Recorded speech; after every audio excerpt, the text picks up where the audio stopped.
Hello everyone, this is Parul. Welcome back to my channel. So आज हम history का chapter 7 करेंगे, from a kingdom to an empire. So chapter में आपको first page में ही एक फिगर दिख रहा होगा, the lion capital. So the lion that we see on our notes and coins have a long history. मतलब जो लॉयंस की जो फिगर है वो हम जब अपने नोट्स में और कॉइन्स में देखते हैं उसकी एक बहुत लॉन्ग हिस्ट्री है। दे वर कार्व्ड इन स्टोन, जिसे स्टोन में कार्व किया जाता था, और जो स्टोन पिलर्स होते थे उसके टॉप में उन्हें बनाया जाता था। जैसे कि सारनाथ हो गए, सारनाथ हो गया, वहां पे जो स्टोन पिलर है वहां पे द लॉयन कैपिटल कार्व किया गया है। Ashoka was one of the greatest ruler known to the history. Ashoka जो कि ग्रेटेस्ट रूरल थे, और उनके जो इंस्ट्रक्शन थे वो इन पिलर में इंस्क्राइब किए गए थे, as well as on the rock surface. जो रॉक सरफेस है उनमें भी वो इंस्क्राइब किए गए थे। ये आपने पहले अपने चैप्टर्स में पढ़ा था। Before we find out what was written in this inscription, मतलब कि जो इस इंस्क्रिप्शन में लिखा है उसको जानने से पहले हमारे लिए जानना जरूरी है कि वाई हिज किंगडम, मतलब जो किंगडम है उसको एम्पायर क्यों कहते थे। So the empire that Ashoka ruled was founded by his grandfather. जो इस empire में अशोका रूल कर रहे थे तो उसको फाउंड किया गया था by his grandfather Chandragupta Maurya 2300 year ago.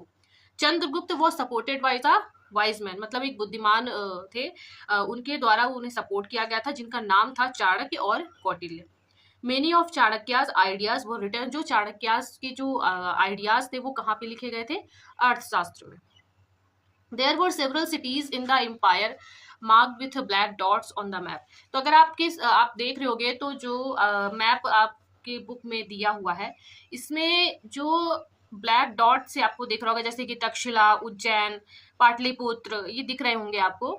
ये सिटीज है एम्पायर में, मतलब कि वहां पे सिटीज थी। जैसे कि these include the capital, Pataliputra हो गया, Taxila, Ujjain. Taxila was a gateway to north west, मतलब कि नॉर्थ वेस्ट अगर आपको जाना है तो जो गेटवे वो क्या है? तक्षशिला, उससे होकर जाना पड़ेगा। Including central Asia, while Ujjain lay on the route from the north to south India. जो merchants, officials, craft person, probably जो मर्चेंट्स थे, ऑफिशियल्स थे, क्राफ्ट पर्सन थे, वो अक्सर यहाँ पे रहते थे। मतलब ये माना जाता है कि इन सिटीज में वो रहते थे।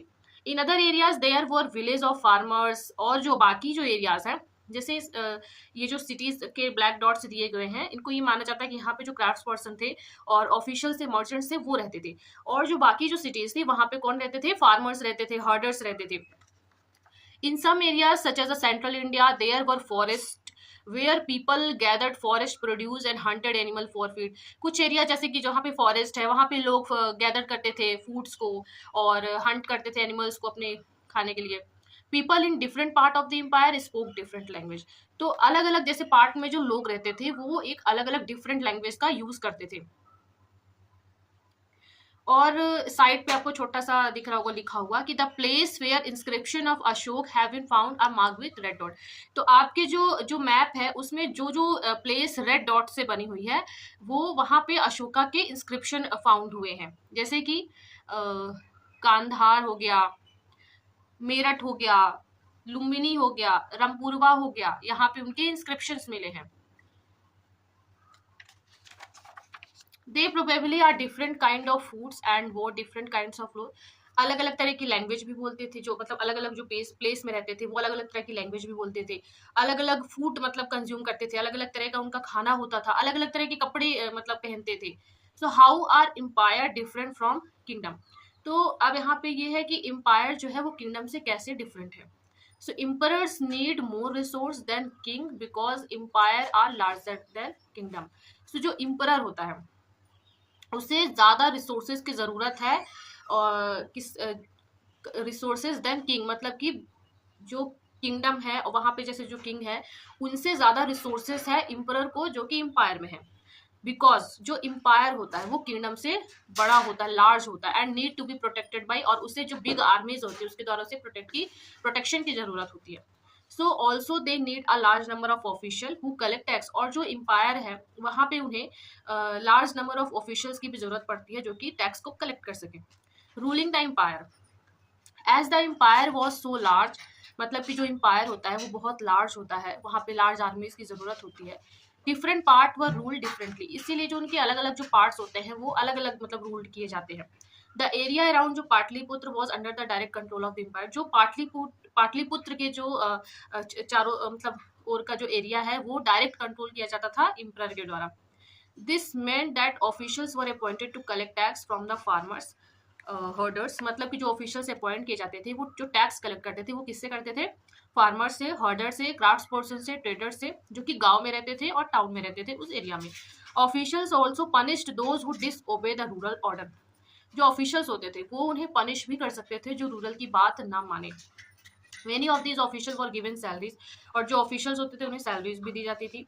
Messenger went to and fro and a spy kept a watch on the official, means जो और स्पाई भी भेजे जाते थे कि वो ऑफिशियल्स जो है उन पे वो नजर रख सके। And of course the emperor supervise them all, और जो इम्परर होते थे वो सबको सुपरवाइज करते थे with the help of member of royal family, मतलब कुछ लोगों की मदद से, सीनियर जो मिनिस्टर्स उनकी मदद से वो उन सब पे नजर रखे थे। So there were other areas or province. Each of these was ruled from a provincial capital, such as Takshila or Ujjain. Although there was some amount of control from Patliputra, princes were often sent as a governor. Local custom and rules were probably followed. तो जो भी other part मतलब areas थे वो भी provincial capital के द्वारा cover किए, रूल किए जाते थे। इसके अलावा there were vast areas between these center, here the Mauryas try to control road and river. तो ये जो सेंटर्स थे यहाँ पे वास्ट एरियाज, मतलब वास्ट एरिया था बिटवीन ये जो सेंटर्स इनके बीच में, जहाँ पे जो मौर्य थे वो कंट्रोल करने की कोशिश कर रहे थे रोड्स को, रिवर्स को, एंड विच वर इम्पोर्टेंट, जो कि इम्पोर्टेंट था किसके लिए? ट्रांसपोर्ट के लिए इम्पोर्टेंट था, and to collect whatever resource are available as a tax and tribute. For example the Arthashastra जो हमें बताता, अर्थशास्त्र में जो लिखा है वो हमें बताते हैं नॉर्थ जो वेस्ट था वो एक इम्पॉर्टेंट था for the blanket and south India for its gold and precious stone, मतलब north west was important for blankets के लिए वो इम्पोर्टेंट था, और जो साउथ इंडिया था वो गोल्ड और प्रीसियस स्टोन के लिए इम्पोर्टेंट था। तो it is possible that these resource were collected, और ये हो सकता है कि जो रिसोर्सेज हैं, ये जो मतलब रिसोर्सेज है जैसे कि blankets, gold and precious stone, ये एज अ ट्रिब्यूट उन्हें वहां पे कलेक्ट किया जाता था। तो जो मौर्यस थे वो कंट्रोल करने की कोशिश कर रहे थे वहां पे। There were also the forested region, यहाँ पे जो फॉरेस्टेड रीजन है, पीपल जहाँ पे रह रहे थे मोर और less independent but may have been expected to provide elephant, timber, honey, wax to modern official. ये भी था कि जो फॉरेस्ट वाले रीजन थे उनको भी वो कवर करने की कोशिश कर रहे थे ताकि वहां से उन्हें हनी, वैक्स, टिम्बर ये सब उन्हें मिल सके। अशोका, अब अगर हम अशोका के बारे में बात करें तो एक ये यूनिक रूरल थे। The most famous Mauryan rural was Ashoka. तो अशोका कौन थे? वो मोस्ट फेमस मौर्यन रूरल थे। He was the first ruler who try to take his message to people through inscription. ये एक पहले रूरल थे जो मतलब अब जो अपना मैसेज है वो इंस्क्रिप्शन में इंस्क्राइब करके थ्रू दे रहे थे। एंड मोस्ट ऑफ जो अशोकास की जो इंस्क्रिप्शन है वो किस में है? प्राकृत लैंग्वेज में। एंड ये किस में कौन से स्क्रिप्ट में लिखा है? ब्राह्मी स्क्रिप्ट में। Ashoka's war in Kalinga. So Kalinga war के बारे में अगर हम जाने तो Kalinga is ancient name of coastal Orissa. Coastal जो उड़ीसा है उसका कलिंग जो है वो एंशिएंट नेम है। Ashok fought a war to conquer Kalinga. तो अशोका ने लड़ाई लड़ी थी ताकि वो कलिंग को जीत सके। सो हालांकि he was so horrified when he saw the violence and blood. और जब ये वॉर हुआ तो बहुत ज़्यादा लोग मरे, बहुत लोगों का खून बहा। तो जब अशोका ने ये सब देखा तो उन्होंने डिसाइड किया कि अब वो लड़ाई नहीं करेंगे, अब कोई भी वॉर नहीं होगा। So he is the only king in the history of the world who gave up conquest after winning the war। तो ये पहले मतलब हिस्ट्री में पहले ये राजा थे जो कि जीतने के बाद जो भी वॉर उन्होंने लड़ाई की और उसमें वो जो उन्होंने देखा कि इतना खून बहा, तो वो सब देखने के बाद ये पहले एक राजा थे जिन्होंने वॉर जीतने के बाद मतलब कि गिव अप कर दिया कि अब वो लड़ाई वगैरह नहीं करेंगे, वॉर अब नहीं होगी।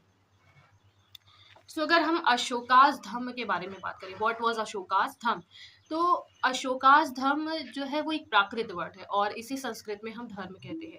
इसमें ये कोई एक रिलीजन नहीं है, मतलब धर्म से रिलेटेड नहीं है, क्योंकि इसमें हम पूजा नहीं करते भगवान की और ना ही किसी सेक्रीफाइस को हम परफॉर्म करते हैं। और ही फेल्ट दैट, मतलब उन्हें ये लगता था कि जिस तरह एक पिता अपने बच्चों को सही गलत बताता है, पढ़ाता है, तो उसी तरह उनका भी एक ड्यूटी है कि वो लोगों को इंस्ट्रक्शन दे और अपने मैसेज को दें। और ही वॉज ऑल्सो, वो हमेशा इंस्पायर्ड थे गौतम बुद्ध से। So there were a number of problems, यहाँ पे कई सारी ऐसी प्रॉब्लम्स थी, समस्याएं थी जो उन्हें बहुत ज़्यादा परेशान कर रही थी। People in empire follow different religion, उनके एम्पायर में जो लोग थे वो अलग अलग रिलीजन को फॉलो कर रहे थे, और उसमें उनके कुछ कॉन्फ्लिक्ट हो जाते थे, एनिमल्स को सेक्रीफाइस करते थे, स्लेव्स और जो सर्वेंट्स थे उनके साथ वो इल ट्रीट होता था, मतलब कि दुर्व्यवहार किया जाता था। इसके अलावा there were quarrels in a families, मतलब कि फैमिलीज में, पड़ोसियों में भी थोड़े बहुत झगड़े होते थे। सो अशोका उन्होंने फेल्ट किया, मतलब उन्होंने ये सोचा कि उनकी ये ड्यूटी है कि जो सारी समस्याएं हैं उसको सॉल्व करने की। तो उन्होंने एक ऑफिशियल अपॉइंट किया, धम्म महामत्य। उनको उन्होंने जगह जगह भेजा अपनी मैसेज को स्प्रेड करवाने के लिए, अशोका धम्म के बारे में बताने के लिए। इसके अलावा Ashoka got his message inscribe, उन्होंने अपने मैसेज को रॉक्स और पिलर में भी इंस्क्राइब किया ताकि लोग उसे पढ़ सके और मान सके। अशोका ने अपने मैसेज को मतलब स्प्रेड करने के लिए अपने बेटे और बेटी को भी भेजा, महेंद्र एंड डॉटर शंखमित्र, ये कहाँ पे, श्रीलंका में। और जो जगह है जैसे कि सीरिया, इजिप्ट, ग्रीस, वहाँ सबको भेजा। ही बिल्ड रोड, उन्होंने रोड बनवाए, डक्स वेल मतलब कि कुएं खुदवाए, और रेस्ट हाउस बनवाए। इसके अलावा उन्होंने मेडिकल ट्रीटमेंट का भी इंतजाम किया, ह्यूमंस के लिए भी और एनिमल्स के लिए भी। अब अगर अगर हम बात करें कि उनके मैसेज में क्या था, तो people perform a variety of rituals, मतलब कि उनका ये मानना था कि जो लोग हैं वो बहुत सारे रिचुअल्स को परफॉर्म करते हैं। जब घर में कोई बच्चा जन्म लेता है या फिर किसी की शादी होती है तो बहुत सारे रिचुअल्स को परफॉर्म करते हैं, जो सारे रिचुअल्स तो यूजफुल नहीं होते हैं। उनका मानना था कि इसकी जगह वो अगर ऐसी प्रैक्टिस करे, जैसे कि मतलब जो स्लेव्स और सर्वेंट्स हैं उनके साथ अच्छा व्यवहार करे, रिस्पेक्टिंग वन मतलब बड़ों की रिस्पेक्ट करना, और ब्राह्मण्स और मॉन्क्स को गिफ्ट देना। सो और उनका ये भी था कि किसी एक धर्म को क्रिटिसाइज नहीं करना चाहिए, सभी धर्म की रिस्पेक्ट करनी चाहिए। तो ये सारे जो है वो उनके मैसेज थे जो ये देना चाहते थे।